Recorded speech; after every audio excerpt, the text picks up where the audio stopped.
Hello and good morning all of you. स्वागत आहे तुमचं मेगाबीट एज्युकेशनच्या यूट्यूब चॅनलवर. चला बघूया आजचे व्होकॅब्युलरीचे words, one word substitution, misspelled word आणि idioms and phrases. So first word आहे आपला आजचा तो आहे इग्नोमिनस. IGNOMINIOUS. काय आहे याचं प्रोनाउन्सिएशन? इग्नोमिनस. सो इग्नोमिनस म्हणजे मीनिंग काय आहे? डिझर्विंग पब्लिक शेम. म्हणजेच काय होते तर लज्जास्पद किंवा अपमानजनक, त्याला काय म्हटलं जातं? इग्नोमिनस. सो इग्नोमिनस म्हणजे होतं लज्जास्पद किंवा अपमानजनक किंवा आपण त्याला म्हणू शकतो निंदनीय, म्हणजे काय होतं? इग्नोमिनस. सो याचे सिनोनिम्स आहेत ह्युमिलिएटिंग, डिसग्रेसफुल आणि शेमफुल. ओके, सिनोनिम्स काय आहेत तर ह्युमिलिएटिंग, डिसग्रेसफुल आणि शेमफुल. आणि अँटोनिम्स आहेत ऑनरेबल, ग्लोरियस आणि ॲडमायरेबल. सो याचा यूज बघून घेऊया आपण इग्नॉमिनसचा सेंटेन्समध्ये कसा करण्यात आलेला आहे. The scandal lead to his ignominious resignation. तर याचा मराठीमध्ये अर्थ काय आहे? या घोटाळ्यामुळे, म्हणजेच स्कॅन्डलमुळे. ओके, स्कॅन्डल म्हणजे काय होते? घोटाळा. सो या घोटाळ्यामुळे त्यांचा लज्जास्पद राजीनामा झाला. ओके, इथे इग्नॉमिनसला यूज करण्यात आलेला आहे ॲज अ लज्जास्पद म्हणून. आणि हा सेंटेन्सचा अर्थ काय आहे तर या घोटाळ्यामुळे त्यांचा लज्जास्पद राजीनामा झाला. सो इग्नॉमिनस म्हणजे काय होतं? लज्जास्पद, अपमानजनक किंवा निंदनीय. इथे आपण अपमानजनक सुद्धा यूज करू शकतो इग्नॉमिनसला या सेंटेन्समध्ये. ओके, म्हणजेच काय होईल? या घोटाळ्यामुळे त्यांचा अपमानजनक राजीनामा झाला. नेक्स्ट बघूया. नेक्स्ट वर्ड आहे इम्पेक्युनियस. Okay, IMPECUNIOUS. तर याचं प्रोनाउन्सिएशन आहे इम्पेक्युनियस. तर याचं मिनिंग काय आहे? हॅव्हिंग लिटिल ऑर नो मनी. म्हणजेच एकतर तो निर्धन आहे, गरीब आहे किंवा त्याच्याकडे खूप कमी पैसे आहे, त्याला काय म्हटलं जातं? इम्पेक्युनियस. Okay, IMPECUNIOUS. तर याला मराठीमध्ये काय म्हटलं जातं? गरीब, ज्याच्याकडे कमी पैसे आहे, किंवा निर्धन किंवा खूप कमी पैसे असलेला, त्याला म्हटलं जातं इम्पेक्युनियस. ओके, सो सिनोनिम्स काय आहे त्याचे? पेनीलेस, इम्पोरिश्ड आणि इंडिजंट. तर याचे सिनोनिम्स काय आहेत परत एकदा बघून घेऊया. पेनीलेस, इम्पोरिश्ड आणि इंडिजंट. आणि अँटोनिम्स काय आहेत? वेल्दी, ॲफ्लुएंट आणि प्रॉस्परस. तर इम्पेक्युनियस म्हणजे काय होतं? गरीब, निर्धन किंवा खूप कमी पैसे असलेला. आता याचा सेंटेन्स बघून घेऊया. The impecunious student lived on instant noodle. तर याचा अर्थ काय होतो मराठीमध्ये? गरीब विद्यार्थी इन्स्टंट नूडलवर जगत होता. तर याचा हा सेंटेन्सचा अर्थ काय आहे तर गरीब विद्यार्थी म्हणजेच जो इम्पेक्युनियस स्टुडंट आहे, म्हणजेच गरीब विद्यार्थी आहे, तो इन्स्टंट नूडलवर जगत होता, असा या सेंटेन्सचा अर्थ आहे. ओके, नेक्स्ट बघूया. नेक्स्ट वर्ड आहे इम्पेरियस. IMPERIOUS. इम्पेरियसचं काय मिनिंग आहे तर ॲरोगंटली डॉमिनेरिंग. ॲरोगंटली डॉमिनेरिंग म्हणजे जो अहंकार, ज्याच्यामध्ये खूप अहंकार आहे आणि जो वर्चस्व दाखवतो, त्याला काय म्हटलं जातं? इम्पेरियस. जो हुकुमशाही करतो, राजेशाही करतो, त्याला सुद्धा आपण त्याला सुद्धा काय म्हटलं जातं? इम्पेरियस असं म्हटलं जातं. सो इम्पेरियस म्हणजे काय होतं? अहंकारीपणे वर्चस्व गाजवणारा, अहंकारीपणे वर्चस्व गाजवणारा, किंवा ज्याचा काय आहे? दबदबा आहे, किंवा जो काय आहे? हुकुमशाही आहे, त्याला काय म्हटलं जातं? इम्पेरियस. सो याचे सिनोनिम्स काय आहेत? डॉमिनेरिंग, ओव्हरबिअरिंग आणि डिक्टेटोरियल. आणि अँटोनिम्स काय आहेत? हंबल, मीक आणि सबमिसिव्ह.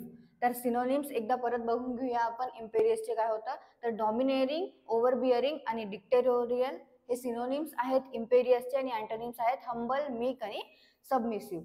आणि इम्पेरियस म्हणजे काय होतं अहंकारीपणे वर्चस्व गाजवणारा, जो की जास्त दबदबा दाखवतो त्याला सुद्धा म्हटलं जातं, आणि जो हुकुमशाही आहे, हुकुम दाखवतो खूप, त्याला सुद्धा इम्पेरियस म्हटलं जातं. आता यूज बघूया सेंटेन्स मध्ये. हर इम्पेरियस मॅनर इरिटेटेड सबऑर्डिनेट्स. तर याचा मराठीमध्ये अर्थ काय होतो, तिच्या राजेशाही वृत्तीने कनिष्ठांना चिडवले. तर हा मराठीमध्ये अर्थ आहे, आणि याच्यामध्ये इम्पेरियसला यूज करण्यात आलेला आहे राजेशाही म्हणून. तर तिचा काय होता मॅनर, तिचं राजेशाही वृत्ती होती तिची, त्याच्यामुळे कनिष्ठांना काय चिडवले, राजेशाही वृत्तीने, तिच्या राजेशाही वृत्तीने कनिष्ठांना चिडवले, असं याचा सेंटेन्सचा अर्थ होतो मराठीमध्ये. नेक्स्ट बघूया. नेक्स्ट वर्ड आहे इम्परटर्बेबल. इम्परटर्बेबल हा वर्ड आहे, याची स्पेलिंग आहे IMPERTURBABLE. इम्परटर्बेबल. तर याचं मिनिंग आहे unable to be upset or excited. तर याचा मराठीमध्ये अर्थ काय होतो, अस्वस्थ किंवा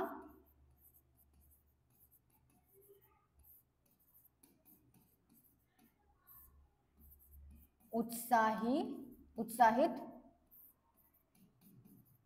होऊ शकत नाही.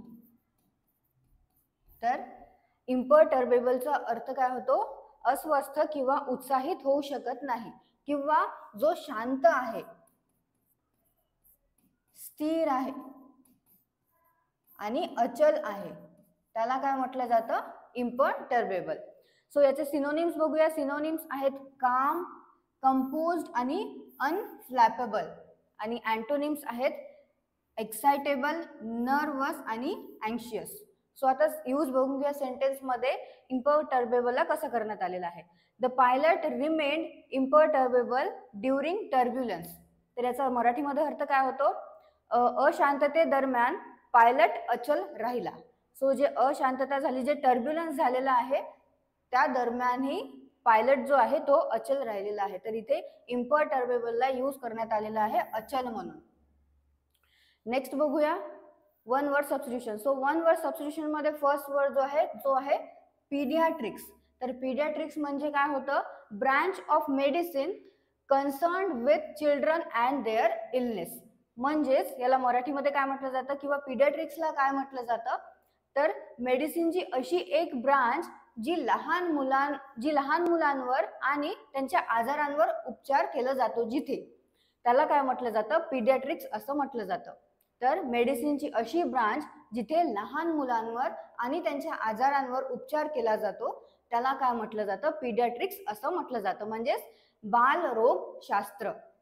तर पीडियाट्रिक्स म्हणजे काय होते, बालरोगशास्त्र.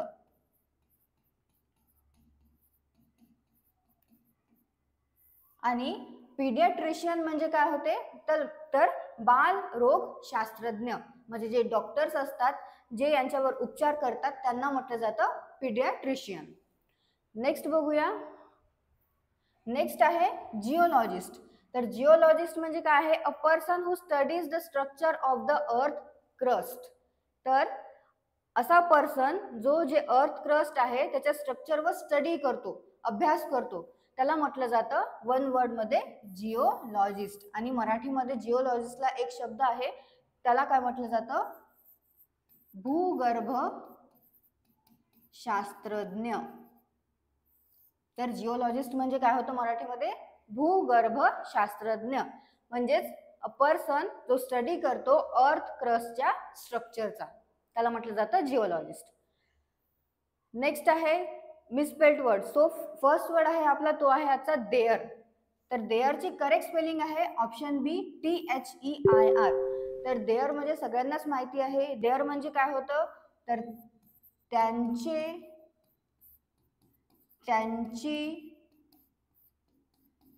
त्यांचा, त्याचा किंवा तिचा, म्हणजे काय होतं their, THEIR. Okay. So next बघूया. नेक्स्ट वर्ड आहे writing. Option A correct spelling आहे WRITING. रायटिंग म्हणजे काय होते, तर रायटिंग म्हणजे होते लेख, लेखन किंवा लिखाण. रायटिंग म्हणजे होतं लेख, लेखन किंवा लिखाण म्हणजे होतं रायटिंग. आणि रायटिंगची करेक्ट स्पेलिंग आहे WRITING. इडम्स अँड फ्रेजेस बघूया. सो फर्स्ट फ्रेज आहे आपला तो काय आहे, ओके, हे तर मिनिंग झालं कॉट स्टीलिंग ऑर चीटिंग. तर याचं जे फ्रेज आहे ते काय आहे, caught with his hands in the cookie jar. तर हा आहे मेन फ्रेज, काय आहे, caught with his hands in the cookie jar. तर याचा अर्थ काय होतो, caught stealing or cheating, caught in the act of wrongdoing, म्हणजेच जो काय आहे खोट्या गोष्टी करण्यात जो सापडलेला आहे, पकडण्यात आलेला आहे, त्याला काय म्हटलं जातं, caught with his hands in the jar. म्हणजेच चुकी करताना रंगेहात पकडलेला किंवा चुकी करताना रंगेहात सापडलेला जो असतो त्याला काय म्हटलं जातं, caught with his hands in the cookie jar. हे फ्रेज यूज करण्यात येते त्याच्याकरता. सो याचा अर्थ काय होतो, खोट्या गोष्टी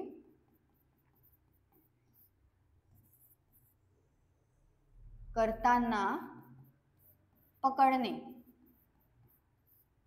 आणखी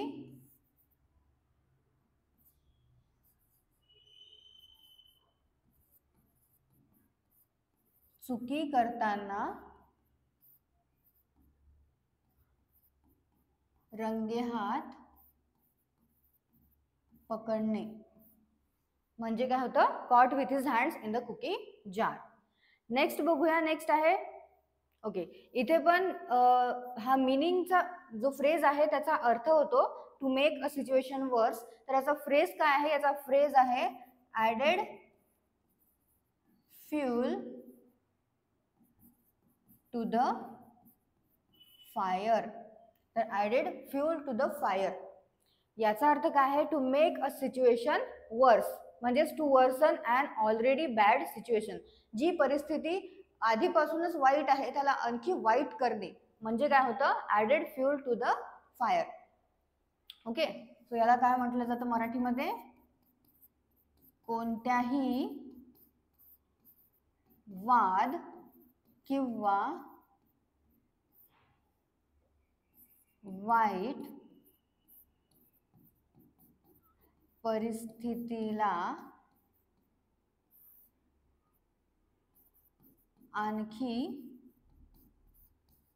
वाईट बनवणे म्हणजे होतं added fuel to the fire, म्हणजेच आगीत तेल ओतणे असं आपण कधी कधी यूज करत असतो.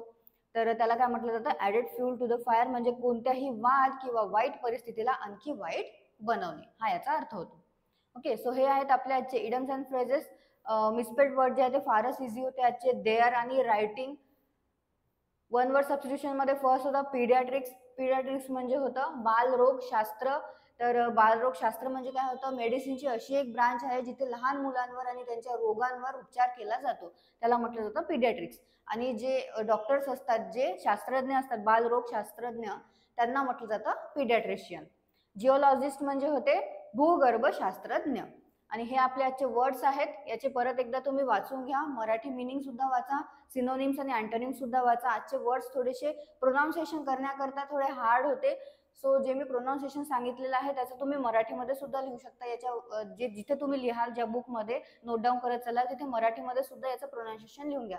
म्हणजे जेव्हा तुम्ही वाचायला घ्याल एखाद्या वेळेस तर तेव्हा तुम्हाला लक्षात राहील की याचे प्रोनाऊन्सिएशन काय होतं.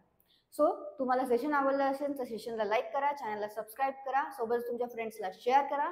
All the best all of you and thank you.